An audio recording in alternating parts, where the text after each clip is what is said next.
যখন গাড়ি আটকেছিলাম আমরা এটা মাথায় রেখে আটকাইনি যে আমরা এই লড়াইয়ের নেতা হব। যখন রাত দখল করেছিলাম আমরা এখানে সবাই, আমরা মানে আমি নই, আমরা যখন রাত দখল করেছিলাম ট্রাফিক মোড়ে, শ্যামবাজারে, মুম্বাইতে, ম্যানহাটনে, আমরা কেউ এটা ভাবিনি আমরা এই আন্দোলনের নেতা হব। আমরা শুধু বিচার চেয়েছিলাম এবং সেই বিচারের জন্যে বামপন্থীরাই একমাত্র লড়বে। শতরূ বলেছে বামপন্থীরা সরকারে এলে কি কি করবে। আমি তার সাথে একটা জিনিস যুক্ত করতে চাই, ওরা অভয়াদের বিচার করবে না, কিন্তু বামপন্থীরা ক্ষমতায় এলে ওরা ওই যে সেটিং করেছে, ধামাচাপা দিয়েছে, তদন্তকে কবরে পাঠিয়ে দিয়েছে। বামপন্থীরা ক্ষমতায় এলে ওই কবর খুঁড়ে ফাইল বার করব আর ওই চিটিংবাজদের, অপরাধীদেরকে ওই কবরে রাখার জন্যে আমাদের লড়াই লড়তে হবে। এটা শুধু একা আরজি করের ঘটনা নয়, মধ্যমগ্রামের ঘটনা যখন ঘটেছিল তখন আমরা আরও অনেক ছোট, পার্ক স্ট্রিটের ঘটনার সময় আরও আরেকটু ছোট। তো পার্ক স্ট্রিট, কামজুনি, খড়দুনা, Raninagar, Gede, Katwa, Dhupguri, Hanskhali, Madhyamgram, RG Kar, South Calcutta Law College, আরও 10টা নাম ভুলে গেছি হয়তো। সেই ঘটনায় যারা অপরাধীদের শাস্তি দিতে পারেনি সেই একই লোক হাথরাসে, উন্নাওতে, কাঠুয়াতেও নারী নির্যাতনের বিরুদ্ধে অপরাধীদের শাস্তি দিতে পারেনি। এই বিজেপি সেই বিজেপি যে ধর্ষকদের মালা পরিয়ে বাড়ি নিয়ে গেছে। এই বিজেপি সেই বিজেপি যে গ্রাহাম স্টেন্সের গোটা পরিবারকে পুড়িয়ে মেরেছিল। এই বিজেপি সেই বিজেপি যে যখন ক্ষমতায় এসছিল রান্নার গ্যাসের দাম 400 টাকা ছিল।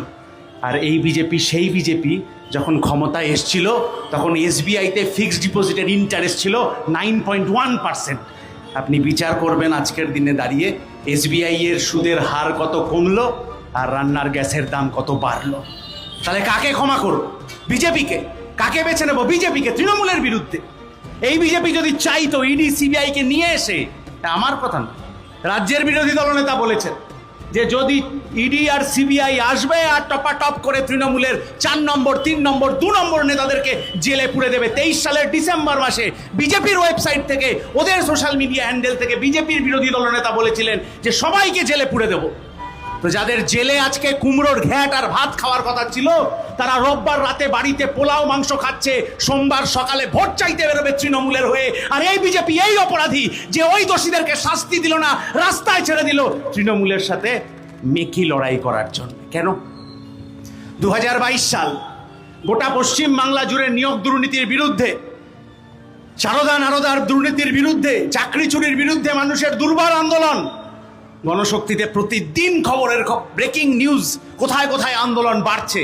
সেই একই সময় আমাদের যেমন পত্রিকা গণশক্তি, আরএসএস এর পত্রিকা স্বস্তিকা, স্বস্তিকা পত্রিকায় লেখা বেরিয়েছিল নিয়োগ দুর্নীতির বিরুদ্ধে লড়াই এত তীব্র করা যাবে না যাতে বামপন্থীদের সুবিধা হয়ে যায়।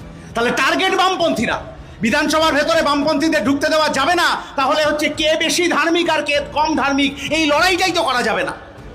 বামপন্থীরা 34 বছর সরকারে ছিল, শতরূপ বলছিল না ভালো মন্দ কম বেশি।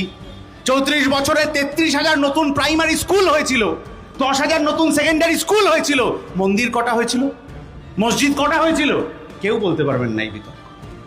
কারণ বামপন্থীদের সময় ন্যারেটিভ ছিল, বাম বিরোধীরা বলতো এত হাজার কারখানা বন্ধ করে দিয়েছে বামপন্থীরা, আর বামপন্থীরা পাল্টা উদাহরণ দিত এখানে এখানে এখানে এখানে কারখানা তৈরি করেছে বামপন্থীরা। তাহলে এটাই বামপন্থা, যে রাজনীতির ন্যারেটিভ, রাজনীতির চর্চাটা ছিল যে কারখানা হবে কি হবে না, কাজ হবে কি হবে না তার বিরুদ্ধে।